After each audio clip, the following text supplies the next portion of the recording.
SMP Negeri 3 Ambon sambut baik rencana pembelajaran musik masuk pendidikan lokal.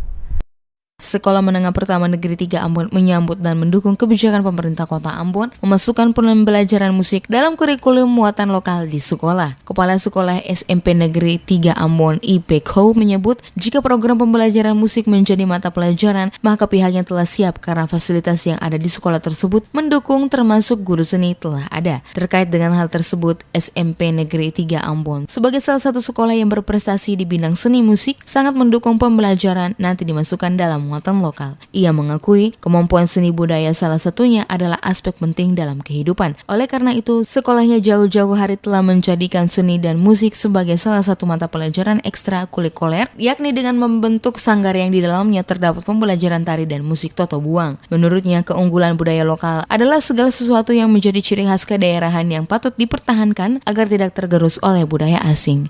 Kalau menurut saya itu sangat bagus, supaya anak-anak ini juga tahu bahwa musik itu dia sangat penting.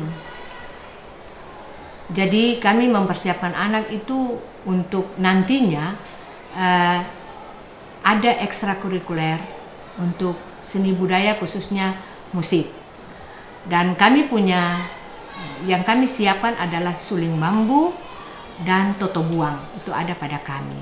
Sehingga ekstrakurikuler itu tetap akan dijalankan pada waktu-waktu yang akan datang sesuai dengan apa yang direncanakan oleh wali kota untuk Ambon ini. Ambon merupakan kota musik dan itu kami sangat menyambut baik. Kota Ambon memiliki potensi musik cukup besar. Olehnya itu, dalam program Ambon Menuju Kota Musik Dunia 2019, pemerintah Kota Ambon telah mencanangkan pertawuran daerah tentang musik yang akan dijadikan sebagai salah satu mata pelajaran dalam muatan lokal di sekolah-sekolah. Terkait hal tersebut, SMP Negeri 3 Ambon sebagai salah satu sekolah yang berprestasi di bidang seni musik sangat mendukung pembelajaran musik dimasukkan dalam muatan lokal. Ia menambahkan, jika sumber daya yang diperlukan bisa dipenuhi, maka proses dan realisasi tersebut akan memberikan hasil yang bagus. Dalam nyata pelajaran seni budaya, aspek budaya tidak dibahas secara tersendiri, tetapi terintegrasi dengan seni. Karena itu, mata pelajaran seni budaya pada dasarnya merupakan pendidikan seni yang berbasis budaya. Muatan seni budaya sebagaimana yang diamanatkan dalam Peraturan Pemerintah Republik Indonesia Nomor 19 Tahun 2005 tentang Standar Nasional Pendidikan tidak hanya terdapat dalam satu mata pelajaran, karena budaya itu hanya meliputi aspek kehidupan.